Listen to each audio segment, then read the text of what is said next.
Hello and welcome to Captain's Dry Dock. And in the dry dock today are my recommendations for the best method to display your Stormtrooper armor, or in fact any other cosplay costume that otherwise would be hidden away.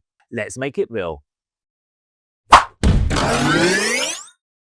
Now, I own a few pieces of Stormtrooper armor, which over the years in between cosplaying at events usually get stored under the bed, hidden away from view.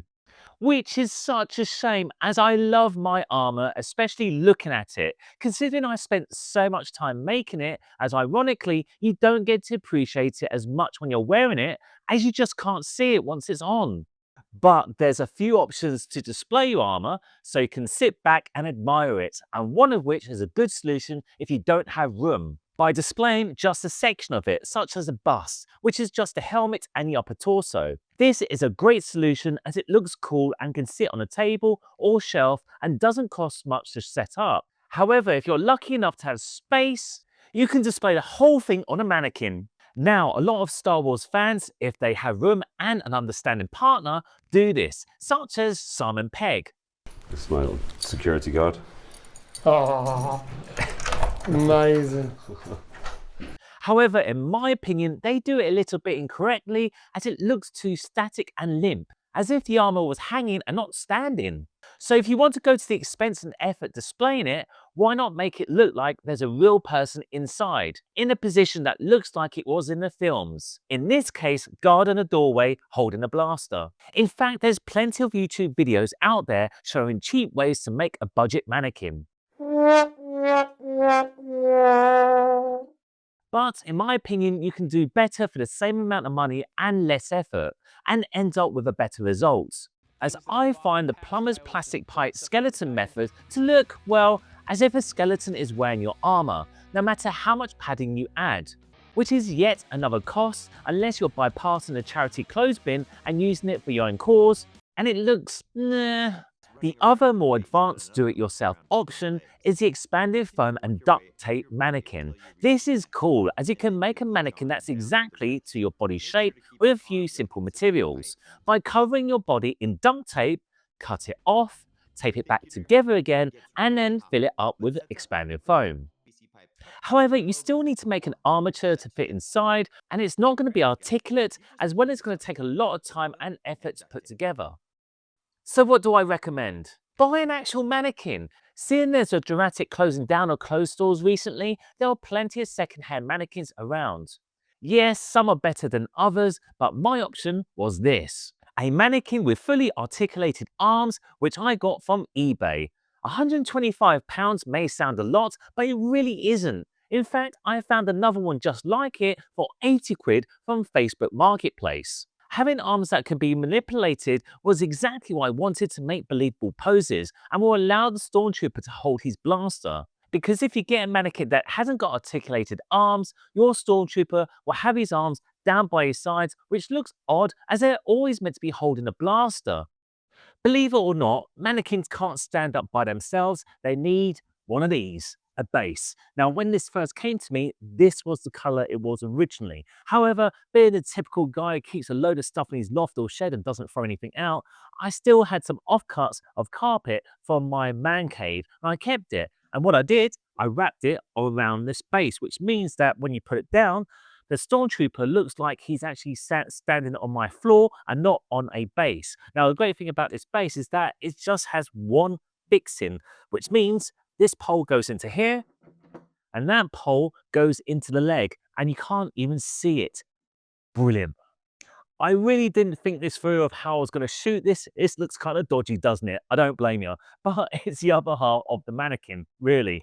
Now, this is really easy to pop on. So if you look at the back here, he's got a hole in his leg. That's where the pole goes into, and a little Allen key fixing if I want to tighten it. But you don't really need that.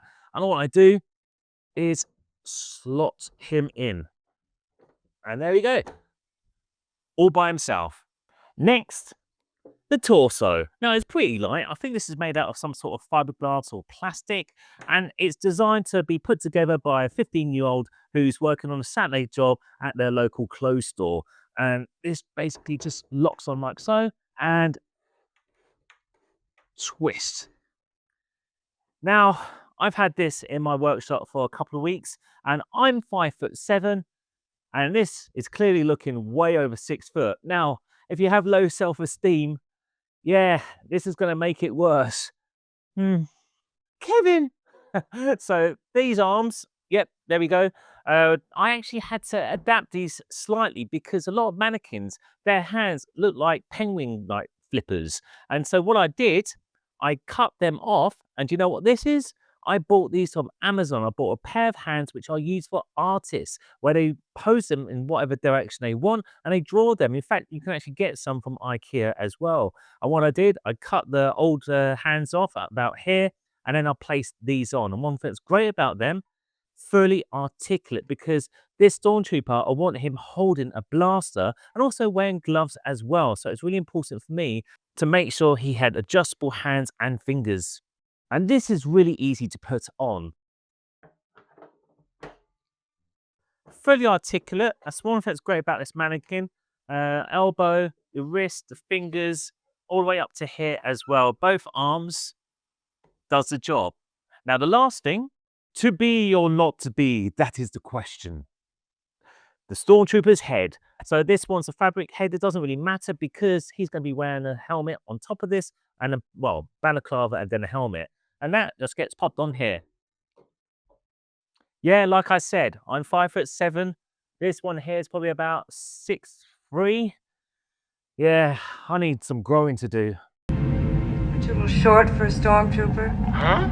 So that's how this mannequin comes all together. Most of them are quite similar. Now I want to put the armor on, which means I'm going to have to dismantle him and basically just put the clothes on from bottom all the way to top.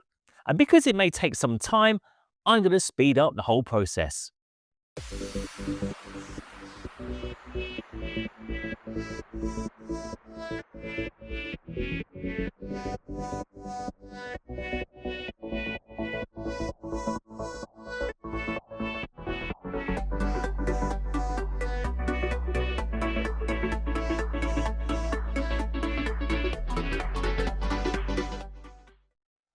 Whew.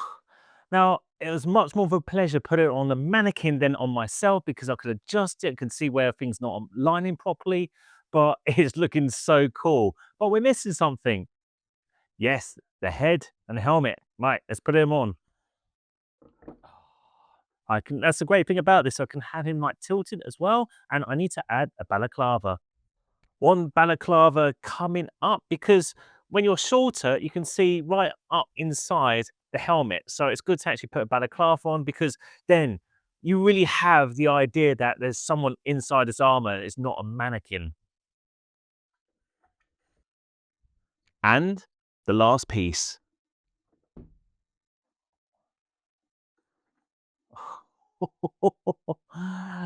Looking in the camera, it's just so imposing. That's brilliant. And yet, even when you look underneath, you can't see anything in there. It could have been a person who I just employed just to stand there in my workshop dressed as a stormtrooper. Now that is cool.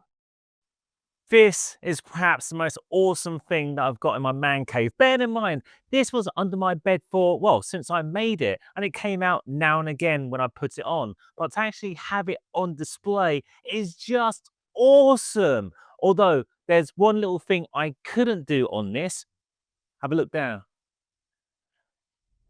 He's missing, he's missing a piece of armor. Because this metal thing that goes into his leg, it would have meant it would have gone through the armor, which means I would either have to make a slit in the armor, which I don't really want to do, or I could just not have it there and not many people will be looking down, I'll be looking up. What would you do?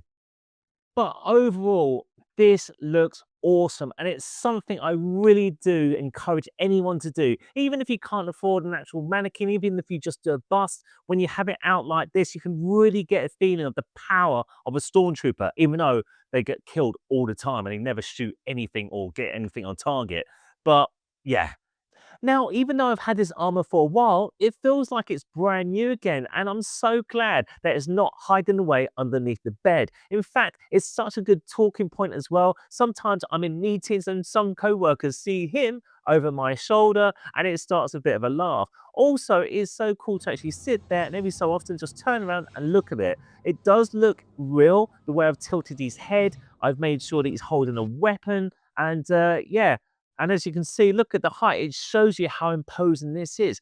For 125 quid, this is pretty good. I highly recommend it if you've got the room, because it does take a lot of room. If you look around in my man cave, yep, I found a little corner in between the laser cutter and the back exit and the motorbike, and I managed to make it fit. But all in all, I'm so happy with this. And in fact, I'm going to leave him like this. The only thing I need to actually warn you about is UV light. So most people know when it comes to white plastic, if you leave it in the sun for too long, especially over many years, it will start yellowing. Sometimes if you have your Stormtrooper armor made by a manufacturer and they use a particular plastic which is cheaper, that will actually happen. Now, this particular one, I've painted mine and it's got UV protection varnish on it, but it's still susceptible for sun rays tinging it a little bit. So what I tend to do is, have him in a corner where he's not in direct line of sight of the sun. So there's still natural light coming in, but it's not hitting directly on the armor. So that's my only big recommendation and potentially down point if you're going to have your armor displayed all the time. Anyway, I really hope you enjoyed this video and my opinion of how to set up the best Stormtrooper pose. And in the meantime, if you haven't already done so, click on the like, subscribe button if you want to see more content like this. And thank you for joining me on my journey of making this entire armor and finally having it on display. Anyway, my name's John Child. This is Captain's Dry Dock. This is Jason.